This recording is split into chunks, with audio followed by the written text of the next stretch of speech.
Moja kwa moja kutoka Dodoma, Tanzania. Huari gani? Habari ya muda na wakati kama huu. Karibu sana katika ulimwengu wa habari. Asante kwa ambao tufuatilia kupitia Sky Digital, Sky International TV na kwenye Azam Dish, kwenye other channel number 22 na Zanzibar Cable TV channel number 14. Miongoni mwa habari muhimu ambazo tunazo kwenye ulimwengu wa habari ni pamoja na boti 9 za zinduliwa rasmi kuongeza usafiri baharini.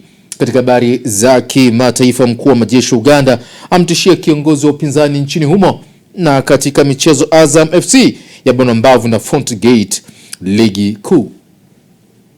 Karibu katika ulimwengu wa habari. Mimi ni Mariango Mugeta. Rais wa Zanzibar na mwenyekiti wa Baraza la Mapinduzi Dr. Hussein Ali Mwinyi amehakikishia wawekezaji wa ndani na nje ya nchi kuwa serikali itaendelea kuwekeza vivutio pamoja na mazingira bora zaidi ya uwekezaji ili kunufaisha miradi ambayo wanawekeza. Undani wa taarifa hii tunaungana na mwanahabari wetu. Rais Dr. Mwinyi ameyasema hayo leo tarehe 20 Januari 2026 alipozindua boti mpya ya Kilimanjaro 9 na umilikiwa na kampuni ya Azam Marine Limited, hafla iliyofanyika Mtoni Vede, mkoa wa Mjini Magharibi. Ameeleza kuwa serikali itaimarisha sekta ya usafirishaji baharini kwa ujenzi wa miundombinu ya bandari kwa lengo la kuwa na huduma endelevu bora za kisasa, ikiwemo ujenzi wa bandari ya Fumba na nyinginezo Unguja na Pemba, hatua aliyoelezea kuwa itachangia ukuaji wa uchumi na kuimarika kwa huduma za usafiri na usafirishaji baharini. Kwa serikali itaendelea kuweka mazingira bora ya uwekezaji nchini na kutoa vivutio vya kodi na kuondoa urasimu. Mabadiliko makubwa ya sera, sheria na miongozo ya uwekezaji nchini yametoa fursa kwa sekta binafsi kushiriki kikamilifu katika kuendesha shughuli za biashara zenye ushindani. Leo hii tunashuhudia mapinduzi makubwa katika sekta mbalimbali za biashara, ikiwemo sekta ya usafiri wa baharini, ambapo kampuni za kizalendo ndizo zinazoongoza kwa kutoa huduma bora za usafiri wa baharini kwenye viwango vya kimataifa hapa nchini. Serikali itaendelea kushirikiana na wawekezaji katika kutoa huduma za usafiri wa baharini ili wananchi wa Zanzibar waweze kupata huduma za usafiri zilizo bora na kwa gharama nafuu. Ni matumaini yangu kwa sekta binafsi nchini itatumia fursa iliyopo hivi sasa, ambapo nchi yetu imefunguka zaidi katika masuala ya uwekezaji na biashara kwa kuwekeza mitaji yao hapa nchini. Akitoa maelezo boti hiyo, mtendaji mkuu wa kampuni ya Azam ndugu Abubakari Azizi amefahamisha kuwa boti hiyo iliyotengenezwa China na uwezo wa kusafirisha abiria 631 imetengenezwa kwa viwango vya kimataifa, ikiwa na mfumo maalum wa kuchakata maji taka kwa ajili ya kuhifadhi mazingira ya bahari.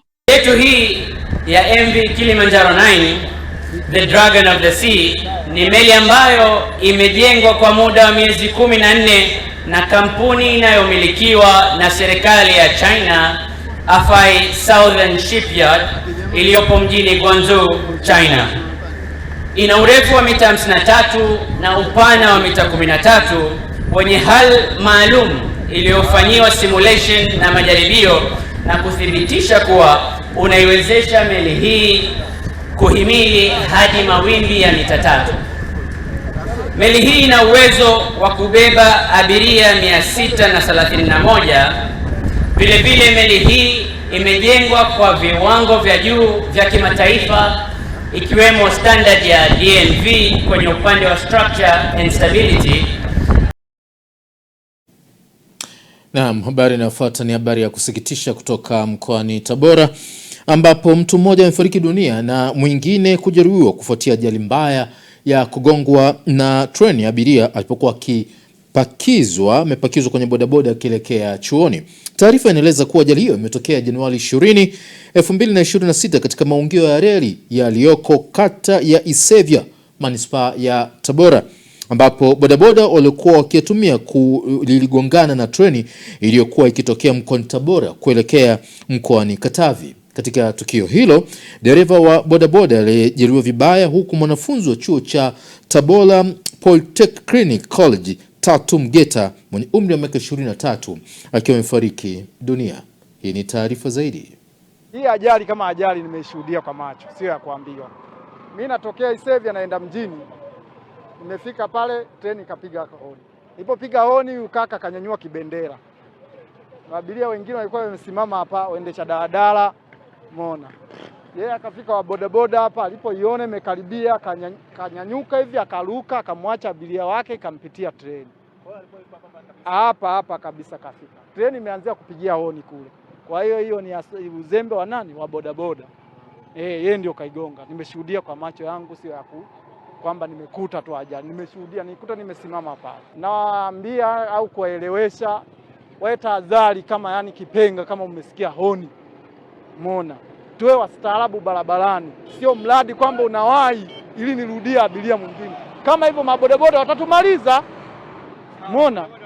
Watatumaliza. Unakuwa na nidhamu barabarani. Ni mwanafunzi alikuwa anawahi kwenda chuoni. Kwa hiyo bodaboda haraka ile hakumuona yule bwana amenyosha kibendera huyu wa hapa kwenye kona hapa railway. Kwa hiyo haya matukio yanajirudia mara kwa mara yanatokea. Kwa hiyo tunaomba serikali irudishe zile kingo kwamba treni au hizi shantini zikiwa zinafanya ruti zake watu wanasimama, kwa sababu bodaboda uelewa ni mdogo. Kwa hiyo naomba hili jambo lifanywe kazi kwa haraka. Wale ya majeruhi tulivyoiona ameumia tu maeneo tu ya mkono, lakini huyu aliyegongwa ambaye ndiye alikuwa ni abiria kwenye hii bodaboda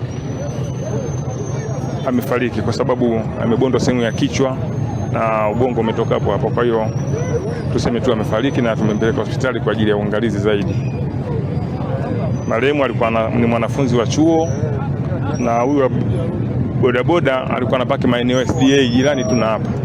Kwa hiyo wakati wanavuka kwenda kupita kwenye barabara ndio treni ikamgonga na kumsababishia mauti.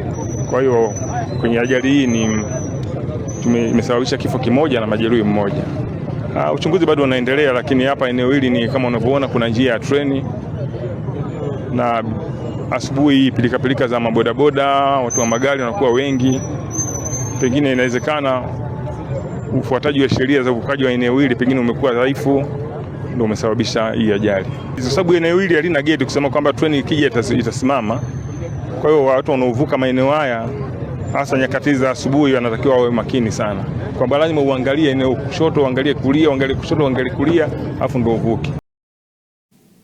Pole kwa ndugu, jamaa na marafiki kwa msiba huo. Mbegu zote za alizeti zilizotolewa na serikali katika mkoa wa Geita kwa msimu wa kilimo wa mwaka huu zimegawiwa kwa wakulima. Lengo ni kuhakikisha kuwa shughuli za kilimo zinafanyika kwa ufanisi zaidi. Undani wa taarifa hii tunaungana na mwanahabari wetu kutoka mkoani Geita. Taarifa hiyo imetolewa na mkuu wa mkoa wa Geita Martin Shigela wakati akizungumza na bodi ya mamlaka ya uwekezaji na maeneo maalum ya kiuchumi Tanzania, yani TISEZA. Mkuu wa mkoa amesema mbegu hizo zilizotolewa na serikali zimeshagawiwa kwa wakulima ambao watauza alizeti hizo kwa mnunuzi aliye na kiwanda mkoani Dodoma. Kama mkoa tunafanya jitihada za kufanya diversification za fursa za kiuchumi, kwa sababu ni kweli kwamba watu wetu wako wananchi ambao wanafanya farming, na wako wananchi ambao wanafanya shughuli za uvuvi, wako wananchi ambao wanafanya shughuli za mifugo, wako wananchi ambao wanafanya shughuli za viwanda. Sasa kama mkoa tumeshakubaliana na wenzangu kwamba kila sekta inayosimamiwa na wenzangu hawa katika secretariat tuhakikishe kwamba hakuna sekta ambayo inalala, ili kama tunaweza tukacreate viwanda kutokana na mazao ya mifugo, basi tuongeze production kwenye sekta ya mifugo, ili sio kila mtu afikirie kwenda kufanya mining. Mwingine afanye ufugaji, kiwanda kipo kifanye process kiadi value, kama kinafanya export au kinalisha kwenye soko la ndani, basi soko la ndani iweze kujitosheleza. Kama ni kilimo cha kupunguza uagizaji wa mafuta ya kula kutoka nje ya nchi, basi tuongeze production ya mashamba, kupanua mashamba, tuongeze uzalishaji, tuwape mbegu bora, tuwezeshe pembejeo, na tunamshukuru Mheshimiwa Rais mwaka huu tumepata mbegu za alizeti zaidi ya tani 93 na tayari wakulima wetu tumeshawasambazia na tayari tumeshapata mnunuzi. Of course kiwanda chake kiko hapa, kiko Dodoma, lakini mbele ya safari akiona raw material imekuwa kubwa, obvious atakuja kuweka kiwanda kwenye eneo hili. Mwenyekiti wa bodi ya mamlaka ya uwekezaji na maeneo maalumu ya kiuchumi Tanzania TISEZA amesema bodi hiyo itapita mikoa yote ya Tanzania, wilaya pamoja na halmashauri zote. Vivutio vilivyopo vya kikodi, visivyo vya kikodi na vinavyotolewa katika skimu ya jumla na skimu maalum na faida za uwekezaji kwa ujumla, kwa sababu haya ndio mambo ambayo tutajaribu kuzunguka na kutoa elimu. Lakini kama nilivyosema, walengwa ni Watanzania, walengwa ni wafanyabiashara wadogo, lakini pia walengwa ni waandishi wa habari ambao bahati wako hapa ili waweze kutoa hiyo elimu, watusaidie kutoa hiyo elimu kwa Watanzania kwa upana zaidi. Na tutafanya ziara hii kutembelea mikoa yote ya Tanzania na halmashauri zote na wilaya zote. Lengo likiwa pamoja na kutoa elimu, watu waweze kujua kwamba hizi fursa zipo na Watanzania wanaweza kufanya hivi vitu. Ili tuweze kufikia huo uchumi wa dola trilioni 1 mwaka 2050, ni kwamba lazima tuanze kutengeneza mazingira yetu ya ndani ya uwekezaji yawe rafiki zaidi. Takriban tani zaidi ya 93 za mbegu za alizeti zimegawiwa kwa wakulima mkoani Geita. Michael Francis Bundala, Sky TV. Asante kwa kuendelea kutazama ulimwengu wa habari kwenye Sky Digital at Sky International TV, na ambapo tufuatilia kwenye Azam Dish, kwenye Other Channel 22 na Zanzibar Cable TV channel namba 14. Moja kati ya habari muhimu ambayo tunayo usiku ni pamoja na mkuu wa mkoa wa Songwe amekutana na wadau kwa lengo la kujadili utekelezaji wa bandari kavu huko Tunduma. Karibu tuipate habari hii kwa undani. Mimi ni Maliango Mugeta. Mkuu wa mkoa wa Songwe Mheshimiwa Jabir Makame amekutana na kufanya vikao na wadau na utekelezaji wa mradi wa bandari kavu katika halmashauri ya mji wa Tunduma, wilaya ya Momba, mkoa wa Songwe, ambapo ameshukuru serikali kwa utekelezaji wa mradi huo. Undani wa taarifa hii ni ifuatayo. Mheshimiwa Makame amesema kuwa utekelezaji wa mradi huo ni sehemu ya ahadi ya Rais wa Jamhuri ya Muungano wa Tanzania Mheshimiwa Dr. Samia Suluhu Hassan inayolenga kuondoa changamoto ya msongamano wa malori katika mkoa wa Songwe, hususan katika mji wa Tunduma. Lakini nitumie fursa hii nimshukuru sana Mheshimiwa Waziri Mkuu kwa sababu kikao hiki pia ni matokeo ya ziara yake ambayo aliifanya katika mkoa wetu wa Songwe, na baada ya kumpatia taarifa ya hali halisi ya changamoto ya msongamano katika mkoa wetu na jitihada ambazo serikali inazifanya, lakini na hatua tuliofikia katika utekelezaji wa mradi huu, alitoa maelekezo kwamba sasa kikao cha wadau kiitishwe mara moja ili kuweza kuona namna gani tunasukuma utekelezaji wa huu mradi. Lakini Mheshimiwa Mwenyekiti, pia jambo hili ni ahadi ya Mheshimiwa Rais wa Jamhuri ya Muungano wa Tanzania, ambapo amelizungumza mara mbili. Wakati mara ya kwanza ilikuwa katika ziara yake wakati anatoka katika mikoa ya Katavi na Rukwa, akasimama pale mkoa wa Songwe, akawaahidi wananchi wa mkoa wa Songwe kwamba miongoni mwa miradi ambayo inakwenda kutekelezwa ni ujenzi wa bandari kavu. Lakini aliporudi tena mara ya pili kwenye kampeni mwaka jana, moja miongoni mwa mipango ambayo alielezea kwamba serikali yake itaifanya katika kipindi hiki cha awamu ya pili ni ukamilishaji wa utekelezaji wa mradi wa bandari kavu ili kuweza kuondoa changamoto ya foleni katika mkoa wetu wa Songwe. Na jambo hili la utekelezaji wa mradi wa bandari kavu kwetu sisi tunaona ni suluhu ya kuweza kukabiliana na changamoto ambayo inatukabili katika mkoa wetu wa Songwe. Aidha, Mheshimiwa Makame amekiri kuwapo kwa changamoto kubwa ya foleni katika mji wa Tunduma na kueleza kuwa kukamilika kwa mradi huo kutaleta nafuu kubwa mkoani humo. Kati ya hizi tani milioni 12.6, tani milioni 9.5 zinapita kwenye mpaka wa Tunduma. Kwa hiyo tunazungumzia 75% ya mzigo wote ambao unakwenda nje ya nchi unapita kwenye mkoa wa Songwe, kwa maana kwenye mpaka wa Tunduma. Kwa upande wetu sisi kama mkoa wa Songwe tunauona mradi huu kama ni suluhu ya kudumu kwa changamoto za foleni katika mkoa wetu wa Songwe, lakini tunatambua na tunaelewa kwamba iko miradi mingine ambayo serikali imekuwa ikiendelea nayo. Lakini tukifanya tathmini hatua iliyofikiwa katika hiyo miradi na tukifanya tathmini hatua tuliofikia katika huu mradi, Tunauona mradi huu kidogo una matumaini ya kuanza kuleta mwanga wa haraka ukilinganisha na miradi mingine, kwa sababu kama mwekezaji tayari ameshatoa fedha karibia bilioni 8 ya kuweza kulipa fidia kwa ajili ya kutoa ardhi. Lakini leo tunapozungumza kwenye kikao, wamesafiri kutoka China, wako hapa. Kwenye commitment ya hali ya juu. Kikao hicho kiliitishwa na ofisi ya mkuu wa mkoa wa Songwe na kuratibiwa na katibu mkuu wa ofisi ya waziri mkuu, sera, bunge na wenye ulemavu, Dr. Jimmy Yonazi, ikiwa ni utekelezaji wa maelekezo ya waziri mkuu wa Jamhuri ya Muungano wa Tanzania, Mheshimiwa Dr. Mwigulu Nchemba aliyotoa wakati wa ziara yake mkoani Songwe. Nikiripoti kutoka mkoani Songwe, mimi John Kiango, Sky TV. Naam, tunatoka mkoani Songwe katika kuona namna ambavyo ujenzi wa bandari kavu katika eneo hilo utakavyokuwa, na sasa tunaelekea jijini Arusha kuona namna ambavyo biashara, hususan kwa wafanyabiashara wadogo, hali ikoje, ambapo wafanyabiashara wadogo maarufu kama wamachinga jijini Arusha wamesema kwamba tatizo kubwa ambalo linapelekea wafanyabiashara hao kupanga bidhaa zao katika maeneo ya barabara ni kutokana na maeneo ambayo wamepewa kwa ajili ya biashara zao, masoko kutokuwa na wateja, na hivyo inawalazimu kutoka katika eneo hilo na kufuata mahali ambapo wateja wanapatikana. Undani wa taarifa hii tunaungana na mwanahabari wetu kutoka jijini Arusha. Hatua hiyo imebainishwa na baadhi ya viongozi wa wafanyabiashara hao jijini humo, ambapo wamesema masoko yao yamekuwa yakijengwa sehemu ambazo sio rafiki, hivyo kusababisha wafanyabiashara hao kutafuta riziki sehemu nyingine na kutoa ombi kwa serikali namna ya kuwasaidia. Wamezungumza hayo mbele ya naibu waziri wa viwanda na biashara Dennis Rondo wakati wa ziara yake jijini Arusha ili kuwasikiliza viongozi wa wafanyabiashara wadogo na wakati na kubaini changamoto zao. Tatizo kubwa ni baadhi ya masoko kujengwa sehemu ambazo sio rafiki kwa biashara. Hii imewapelekea wamachinga kutoka masokoni na kwenda kuwatafuta wateja mahali walipo. Mfano hayo, kuna soko linaloitwa soko la Ulezi hapa Arusha. Soko lile ndio limezalisha wamachinga wengi sana wanaetembea huko barabarani, hasa eneo kuu pale la chini ya mti maarufu kama Kariakoo. Wamachinga hao wanawatafuta wateja kwa sababu wakikaa masokoni hawauzi, hakuna wateja wote wanakuja.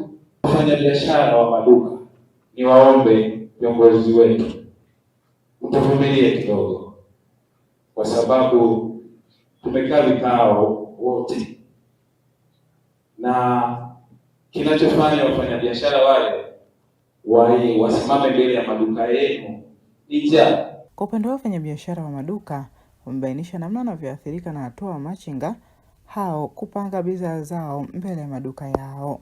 Uwepo wa machinga unatudidimiza, sio kidogo sana, ni kidogo, ni kwa nguvu kabisa, niseme la kuweza kukidhi mahitaji, kwa sababu uwepo wao unavuruga zile taratibu ambazo sisi tumewekewa au hata mamlaka zimetuwekea ili tuweze kufanya biashara kupata faida na baadaye tuweze kulipa serikali na sisi kupata mahitaji yetu.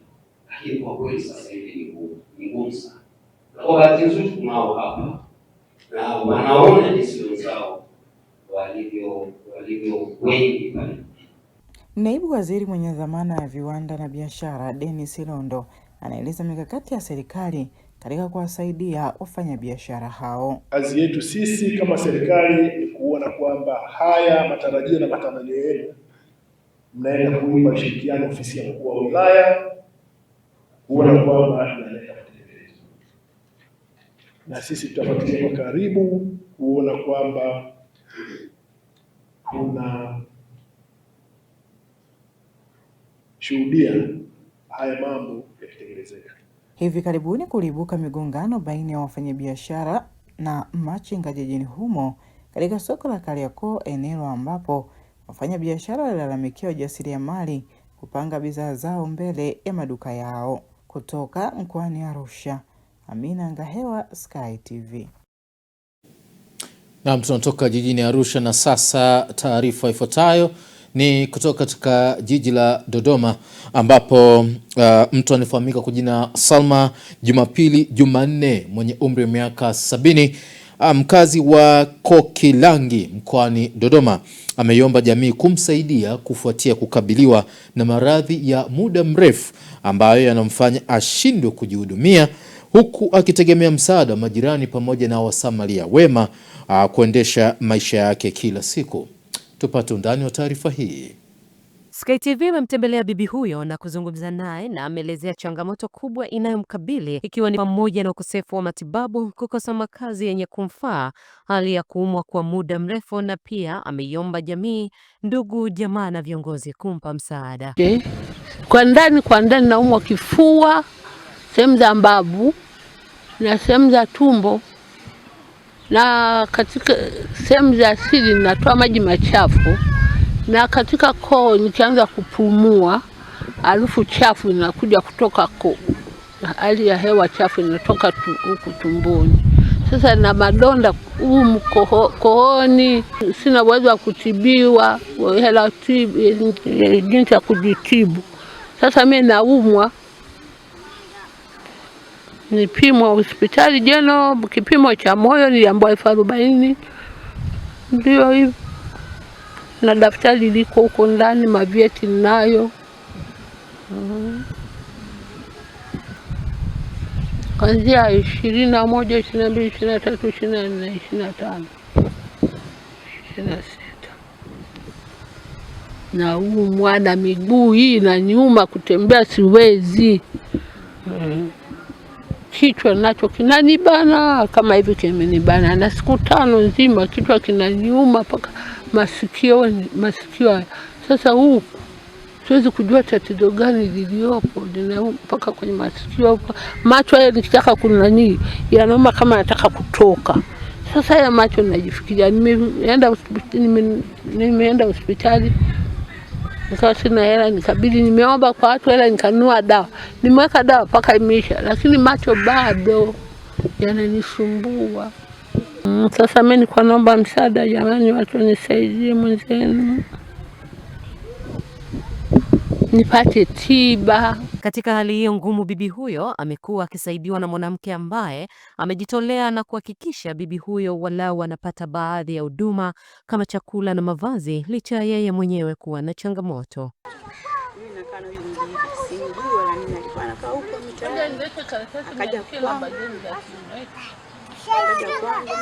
Nikamhifadhi, namsaidia kula, kumupate, na anaumwa na kidonda kooni, na anamwaga maji machafu sehemu za siri.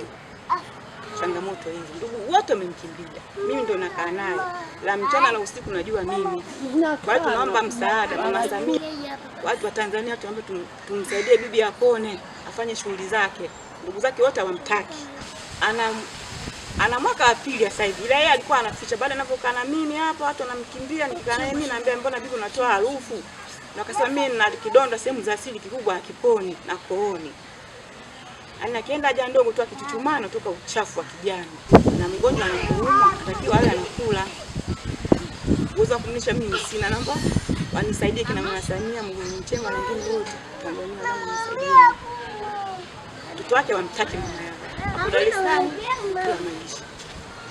Bani wa simu 06 93 32 76 16. Kila machozi yana maana na kila kilio kinasikika. Jamii ina nafasi ya kuwa na sauti ya matumaini kwa bibi huyo.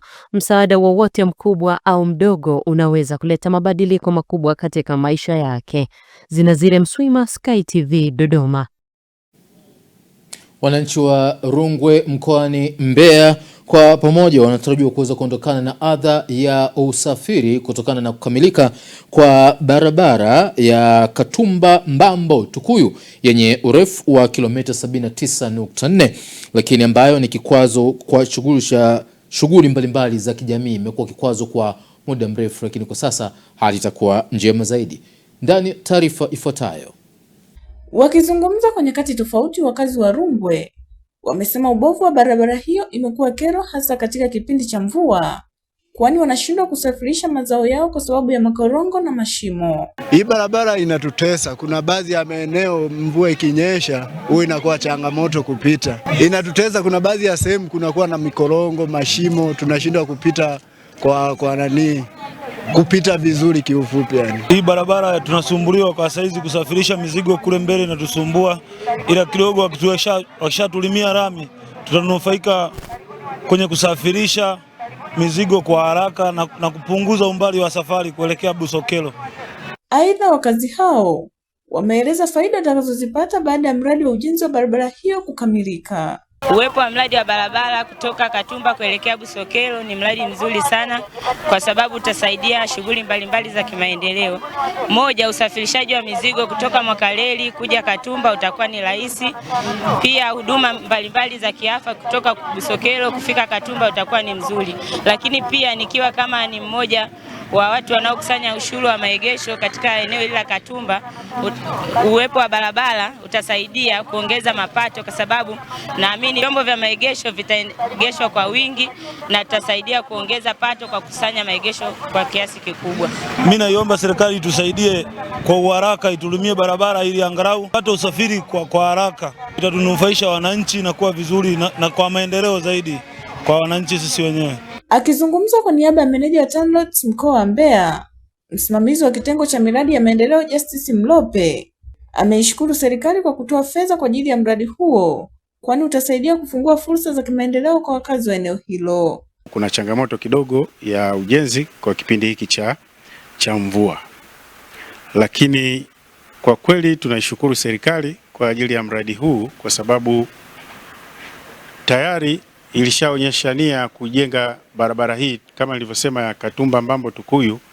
Urefu wake jumla ni kilomita 79.4 na tayari serikali ilishajenga loti za kwanza, loti 1 na loti 2 ambazo hizo zilishakamilika na tayari zina lami.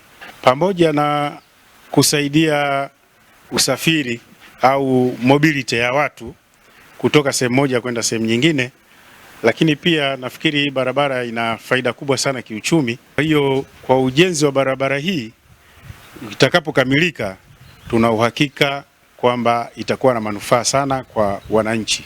Nikiripoti kutoka mkoani Mbeya, Upendo Kibetile, Sky TV. Naam, tamati ya habari za kitaifa. Katika ulimwengu wa habari, mapumziko yafuatayo yatupeleka moja kwa moja kuungana katika habari za biashara na uchumi. Endelea kubaki na sisi, endelea kutufuatilia katika Sky Digital at Sky International TV.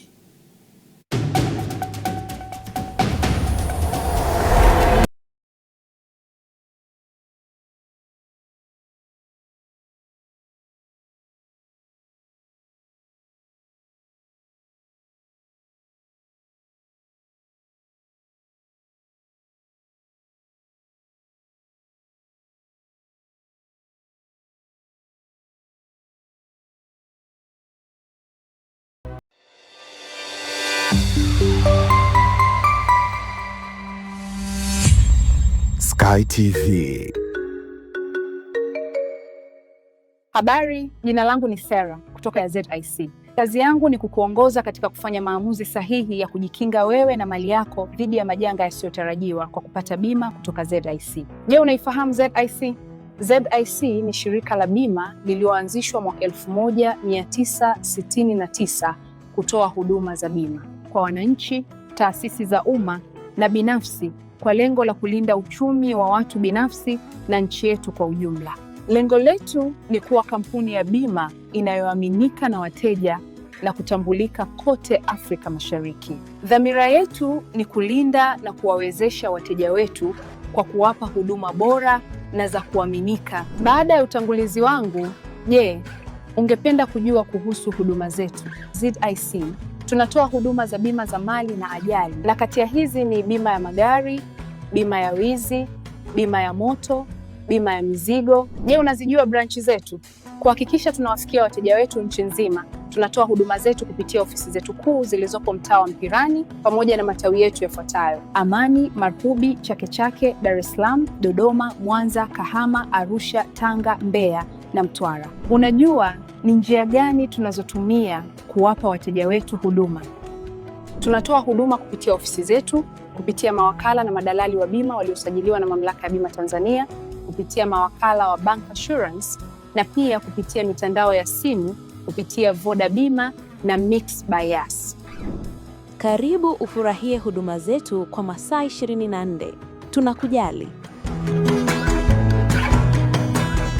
Sky TV inakukaribisha mfanyabiashara, mjasiriamali, taasisi na mashirika mbalimbali kutangaza biashara yako kwa gharama nafuu. Sky TV itafurahi kuwa sehemu ya kufanikisha ndoto yako ya kukua kibiashara. Karibu utangaze nasi ili kuwafikia wateja wengi kutoka maeneo mbalimbali ndani na nje ya nchi. Kwa maelezo zaidi, wasiliana na mkuu wa kitengo cha masoko kupitia simu namba 0673 33 61 99 au 0794 96 3336. Wakati wa kukua kibiashara, taasisi au shirika lako ni sasa. Changamkia fursa hii.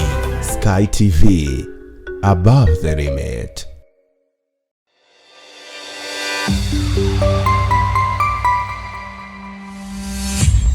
Sky TV.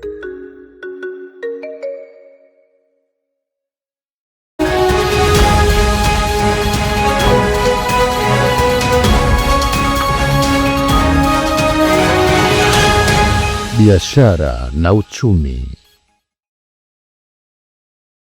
Karibu katika habari za biashara na uchumi. Jina langu ni Sofia Daudi. Wizara ya Kilimo imeeleza utayari wake wa kuingia katika ushirikiano na kampuni ya Starbucks kwa lengo la kuendeleza zao la kahawa nchini, hususani katika maeneo ya utafiti, uzalishaji wa mbegu na miche bora pamoja na upanuzi wa masoko ya zao hilo. Ahadi hiyo imetolewa na naibu waziri wa kilimo Mheshimiwa David Silinde wakati wa mazungumzo na makamu mkuu wa rais, utafiti, maendeleo na uendelevu wa kampuni ya Starbucks Bwana Robert Alonso Vega iliyofanyika Mtumba jijini Dodoma. Katika mazungumzo hayo, Mheshimiwa Silinde alibainisha kuwa ushirikiano huo utalenga kuongeza thamani ya zao la kahawa, kuboresha uzalishaji wake na kuinua kipato cha wakulima wa kahawa nchini kupitia utafiti wa kisasa, uzalishaji wa mbegu na miche bora pamoja na kuimarisha masoko ya kimataifa. Mazungumzo hayo yalishirikisha viongozi na wataalamu kutoka Wizara ya Kilimo na taasisi zake, akiwemo mkurugenzi mkuu wa Bodi ya Kahawa Tanzania Bwana Primas Kimario, mkurugenzi mkuu wa TARI Dr. Thomas Bwana, pamoja na watumishi kutoka Wizara ya Kilimo, TARI makao makuu na TARI TAKRI. Na sasa tuangazie viwango vya kubadilisha fedha za kigeni kutoka Benki Kuu ya Tanzania BOT, ambapo leo Januari 20, 2026 dola ya Marekani imenunuliwa kwa shilingi 2455 na senti 4 na kuuzwa kwa shilingi 2480. Paundi ya Uingereza imenunuliwa kwa shilingi 3294 na senti 7 na kuuzwa kwa shilingi 3327 na senti 6. Euro ya Ulaya imenunuliwa kwa shilingi 2856 na senti 9 na kuuzwa kwa shilingi 2885 na senti 4. Randi ya Afrika Kusini imenunuliwa kwa shilingi 149 na senti 5 na kuuzwa kwa shilingi 151 na senti 0. Shilingi ya Kenya imenunuliwa kwa shilingi 19 na senti 0 na kuuzwa kwa shilingi 19 na senti 2. Na shilingi ya Uganda imenunuliwa kwa shilingi 0 na senti 7 na kuuzwa kwa shilingi 0 na senti 7. Na huu ni mwisho wa habari za biashara na uchumi. Jina langu ni Sofia Daudi.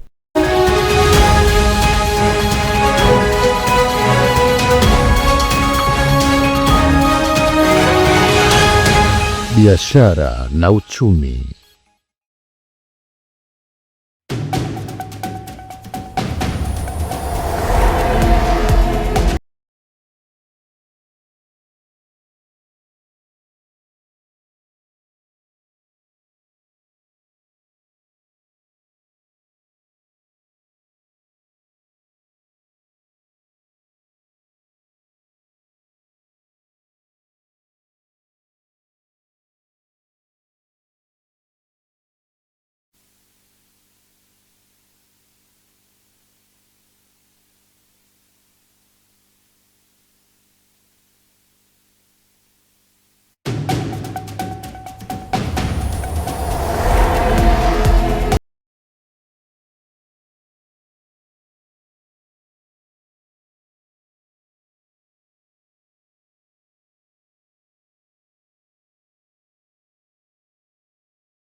Naam, baada ya uchumi na biashara, sasa tunaungana naye Pius Jayunga katika habari za kimataifa, na hii ni mara baada ya mapumziko yafuatayo.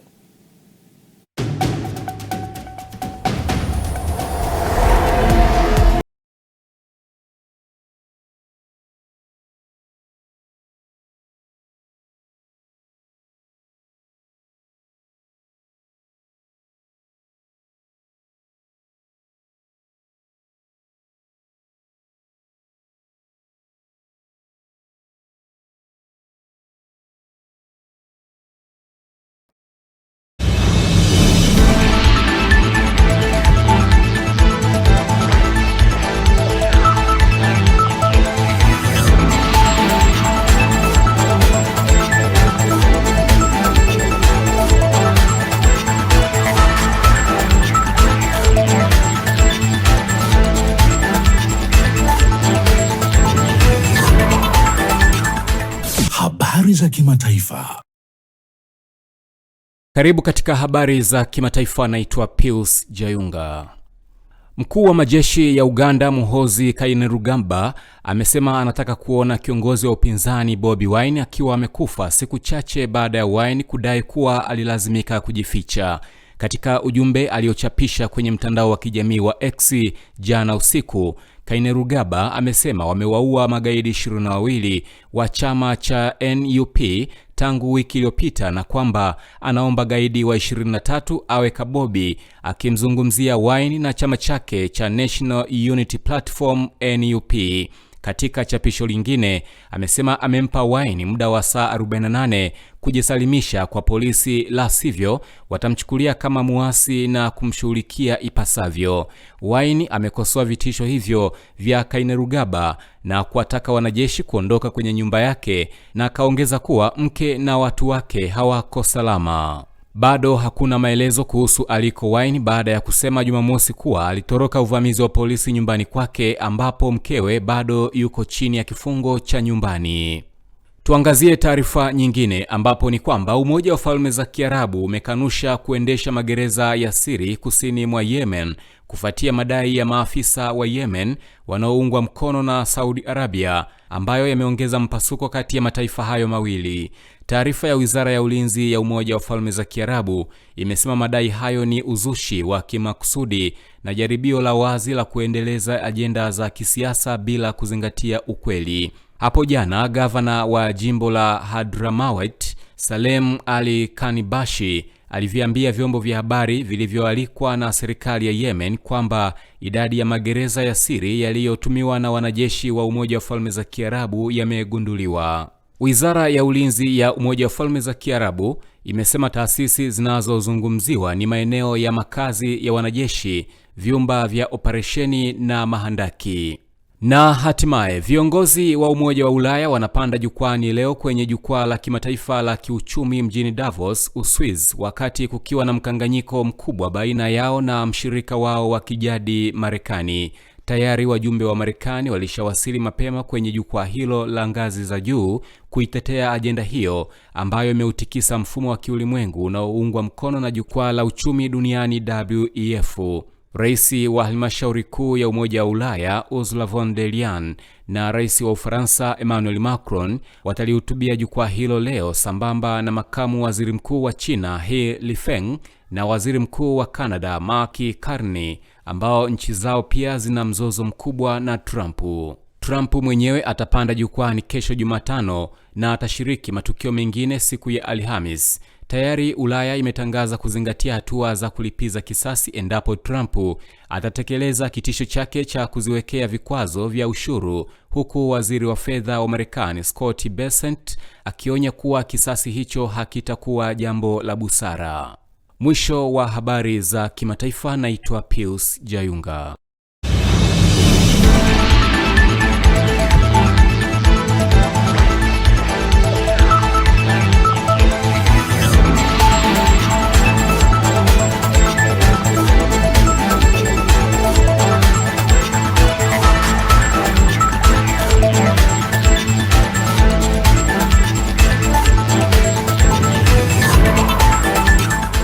Habari za kimataifa.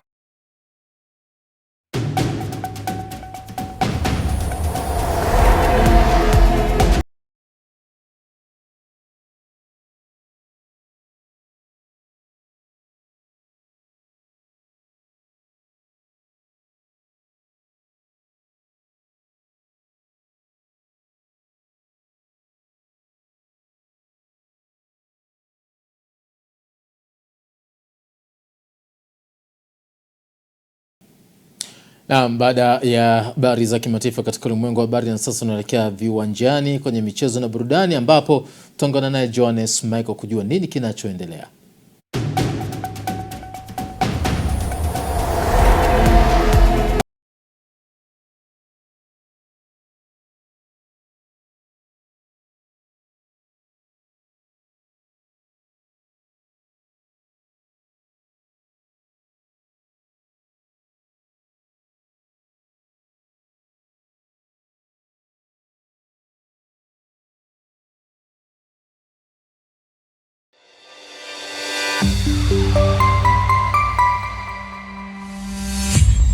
Sky TV. Kwenye nguzo 4 wiki hii. Na mazingira ni kila kitu ambacho kinatuzunguka katika maisha yetu ya kila siku. Ni changamoto gani kubwa ambazo unaziona zinazorotesha pia ushiriki wa vijana kwenye masuala ya mazingira? Ili uchumi uweze kuimarika, lazima kwanza mazingira yawe salama. Kwa upande mwingine inaweza kuwa ni fursa kwangu, inaweza kusaidia mimi kupata kipato na kuendelea na maisha mengine. Tena ikiwezekana hata wakati wa kwenda kutoa posa kaelezekana. Mshenga ukifika mshatoa posa, mnaambia ukweli, mna miti pia upande. Ni kila Jumamosi saa 2 kamili usiku na marudio ni Jumatano saa 9 kamili alasiri hapa hapa Sky TV.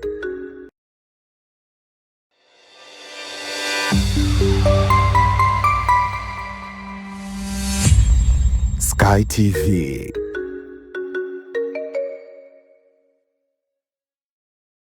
Michezo na burudani imeletwa kwenu na ZIC.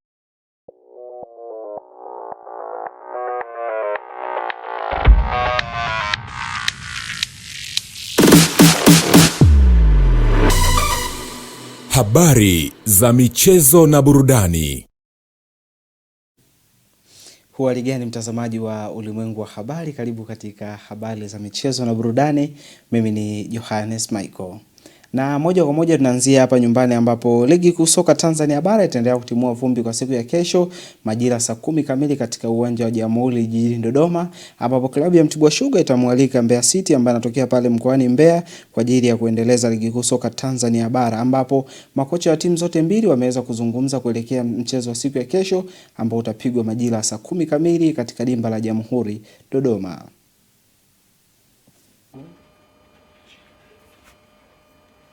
Kwa kuwa na afya njema mpaka siku ya leo, na sasa hivi niko Mbeya City, nimerudi Dodoma, nilikuwepo hapa nyumbani, lakini sasa nimekuja kucheza na Mtibwa Sugar.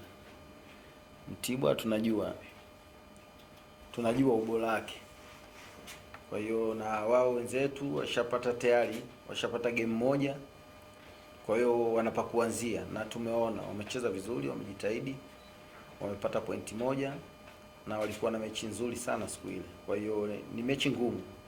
Itakuwa mechi ngumu kwa sababu watakuwa na morali kutokana na mechi waliocheza, lakini yote kwa yote kesho game.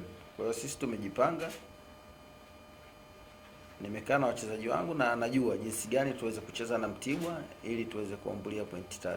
Hicho ndio kikubwa. Sasa unajua vitu vingine ni vya kiufundi. Unaona vitu vingine vya kiufundi. Yaani mimi mwalimu na wachezaji wangu. Yaani haiwezekani sasa hivi vita ya Urusi na Ukraine ukamwambia Putin, hebu tuambie utaendaje kumshambulia nani? Ukraine utamshambulia vipi? Unaona? Sasa hii ni vitu vya kiufundi. Mimi nakaa na wachezaji wangu. Kwa Mtibwa tumeona na Simba wanacheza hivi, wanacheza hivi. Kwa hiyo strong point yao ipi hapa.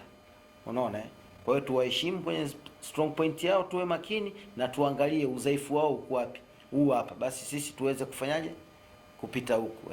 Lakini sasa siwezi kukwambia nitakuja vipi, ndio nimekupa mfano. Ya sasa Putin aanze kusema bwana nitatumia skadi sijui nini. Sasa yule si anajikinga kwa. Na vitu vya ufundi huwezi kuzungumzia kwenye press. Unaona? Vitu vya ufundi uwanjani pale. Umeona? Pale ndo naambia mchezaji, wewe mpira ukiwa hapa labda usogee hapa, na saa nyingine aweze, kwa sababu mpira unajua tena sio mashine. Unaweza kumwambia hapa muda wa game ule labda speed imemshinda kachelewa au kanani. Kwa hiyo vitu vya kiufundi mimi nafikiri tuache viishie wapi? Viishie kule. Hapa yawe masuala ya kimsingi tu. Haya masuala ya porojo tuachie kina Alikamwe, kina Kifaru au unaona? Sisi tuzungumzie tu vitu kiufundi zaidi. Sana. Awali ya yote kwanza nimshukuru Mwenyezi Mungu. Pili niwakaribishe katika kikao hichi, nikaribishe ndugu zangu za Mbeya City. Tumejiandaa vizuri baada ya mechi yetu na Simba. Tumekuja, tumefanya mazoezi na tuko tayari kwa mechi ya kesho ambayo tunanuia kutafuta kile kinahitajika ambacho ni point 3. Tukianza na swali la kwanza ambalo linahusu mechi ya Simba na intensity ambayo iliyokuwa. Kwa kweli mechi zinapishana. lakini sisi kama timu tumejiandaa kwa mechi zote, maana kila mechi kwetu ina umuhimu wake. Kila mechi kwetu ni kama finali So mechi ya Simba ishakwisha. Kile naamini ni kwamba tushafanya recovery ya kutosha, na ikiwa kesho sisi tuweza rudia kile tulikifanya na tuongeza 10% kidogo juu, nafikiri tutatoka na matokeo mema kiwanjani. Swali la pili ambalo linahusu mwenendo wetu wa kuwa na sare na vile tumekuwa, ufunzaji wa mpira ni process. So katika process ya kuboresha timu yetu, na nashukuru Mungu manake kila siku tunaona kitu kipya kikibadilika. Nafikiri tutafikia mahali ambapo mambo ya draw na mambo ya sare zitakwisha, na mambo ya ushindi. Na kunako taarifa nyingine kuhusiana na timu ya taifa ya Tanzania, Taifa Stars imepangwa kucheza michezo maalum ya kirafiki iliyoandaliwa na shirikisho la soka barani Afrika FIFA Series itakayofanyika Rwanda mwezi Machi mwaka 2026. Taifa Stars itacheza dhidi ya timu inaitwa Alabu Island, Liechtenstein pamoja na Masao. Hii itakuwa mara ya pili kwa Taifa Stars kushiriki mechi hizo maalum zinazoandaliwa na FIFA zilizoanza mwaka 2024 ambapo Tanzania walicheza dhidi ya Bulgaria pamoja na Mongolia, ambapo timu ya taifa ya Tanzania Taifa Stars ilifanya vizuri katika FIFA Series mwaka 2024. Na kunako taarifa nyingine kuhusiana na waziri wa habari, utamaduni, sanaa na michezo na Mheshimiwa Paul Makonda amekutana na kufanya mazungumzo na rais wa shirikisho la kandanda duniani FIFA Bwana Gianni Infantino katika ofisi za FIFA zilizopo jijini Rabat nchini Morocco. Katika mazungumzo hayo, Mheshimiwa Makonda amemshukuru Bwana Infantino kwa ushirikiano mkubwa anaotoa kwa Tanzania katika maendeleo ya mchezo wa mpira wa miguu, na amehakikishia kuwa Rais wa Jamhuri ya Muungano wa Tanzania Mheshimiwa Dr. Samia Suluhu Hassan na serikali inayoiongoza inaunga mkono jitihada hizo na ipo tayari kushirikiana na FIFA kuhakikisha kwamba inakuza vipaji vya soka nchini pamoja na kuendeleza mambo mengine. Nafasi nzuri ya kufikisha salamu za Daktari Samia Suluhu Hassan, Rais wa Jamhuri ya Muungano wa Tanzania, kwa Rais wa Shirikisho la Mpira Duniani ndugu yetu Gianni Infantino. Katika salamu za rais tumemuonyesha namna gani Daktari Samia amejipanga kuinua michezo nchini Tanzania na kuiweka taifa letu kwenye ramani ya dunia na kuhakikisha kwamba vijana wenye vipaji kutoka kwenye maeneo yote ya taifa letu vinapata nafasi ya kujulikana na kutengeneza pesa kutoka kwenye vipaji vyao. Lakini pia tumeongea mambo mengi, tumemuonyesha namna ambavyo viko viwanja vivijengwa na baba wa taifa, kajengwa na mzee wetu Ali Hassan Mwinyi, ambao pia tunahitaji namna ya kuviuisha, maana kuviweka kwenye viwango vya kimataifa kwa standards za CAF na za FIFA. Lakini pia tumemuonyesha namna ambavyo vituo vyetu vya Tanga, Dar es Salaam pale Kigamboni na kule Malia tunavyoendelea kupambana kuhakikisha kwamba tunatengeneza academy za kutosha kwa ajili ya kuinua mpira wetu. Kwa kweli tumejadili mambo mengi, na furaha nionayo ndugu wa Tanzania ni kwamba Rais wa FIFA duniani Infantino anaipenda Tanzania na anatambua taifa letu na vijana wenye vipaji, na yuko tayari kushirikiana na nchi yetu, hasa kuanzia sasa tunavyoenda kuandaa maandalizi ya AFCON. Tumejadiliana na amekubali atatusaidia kutupa technical team ya kutusaidia Tanzania kuandaa mashindano ya AFCON katika viwango vya kidunia. Lakini si tu hivyo, amekubali pia kuja Tanzania kuja kushirikiana na rais wetu Daktari Samia Suluhu Hassan kuona mikakati yetu tutakavyoweza kushirikiana kuinua mchezo wa mpira wa miguu kwa taifa letu la Tanzania. Kwa hiyo tumejadiliana mambo mengi kwa kweli, na tumaini langu kubwa ni kwamba Tanzania inapiga hatua. Na wewe Mtanzania, tuendelee kuungana, tuendelee kutumia vipaji tulivyo navyo na vipaji vya watoto wetu kuhakikisha kwamba vinabadilika kuwa uchumi. Mambo niliyoyasema, tuliyoyaomba, tuliyokubaliana ni mengi. Tunachelewa tu kuyatamka hapa, lakini moja kubwa mfahamu, Daktari Samia yuko tayari kujenga jengo kama hili unaloliona hapa kwa ajili ya makao makuu ya FIFA kwa ukanda wetu kuwepo Tanzania, na hususan ni maeneo ya Dodoma. Na moja kwa moja tunakuwa pipa hadi kimataifa ambapo nyota wa Real Madrid Kylian Mbappe ameeleza wasiwasi wake kuhusu rafiki yake wa Morocco Achraf Hakimi na mwenzake Ibrahim Diaz kufuatia kipigo cha bao 1-0 dhidi ya Senegal kwenye fainali ya AFCON mwaka 2025. Akizungumza katika mkutano na waandishi wa habari siku ya Jumatatu, nahodha huyo wa Ufaransa alihutubia kumalizika kwa michuano ya AFCON ni chachu na imeongeza vijana wengi kuhakikisha kwamba wanapambana zaidi katika bara la Afrika pamoja na Ulaya. Lakini kitu zaidi ambacho amezungumzia ni kuhusiana na mchezaji Ibrahim Diaz kwamba ni miongoni mwa wachezaji ambao kwa hivi sasa hana furaha zaidi tangu ameweza kukosa penalti ya fainali ya michuano ya AFCON mwaka 2025 ambayo aliweza kucheza dhidi ya Senegal na kuweza kupoteza ubingwa huo.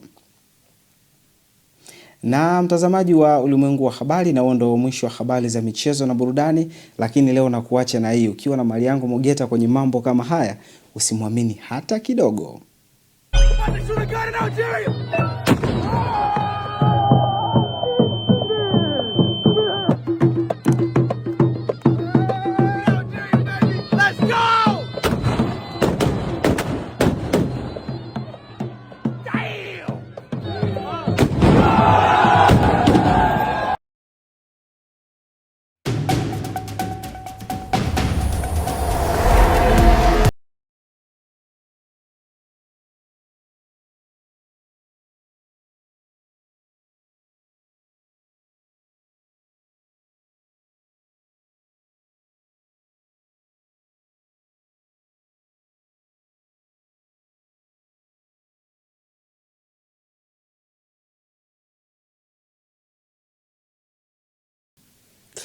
Naam, naombea Johannes asiwe na wasiwasi akiwa na mimi kwenye shughuli kama hiyo, awe mtulivu tu. Na sasa ni utabiri wa hali ya hewa kutoka mamlaka ya hali ya hewa nchini Tanzania TMA kuanzia muda huu.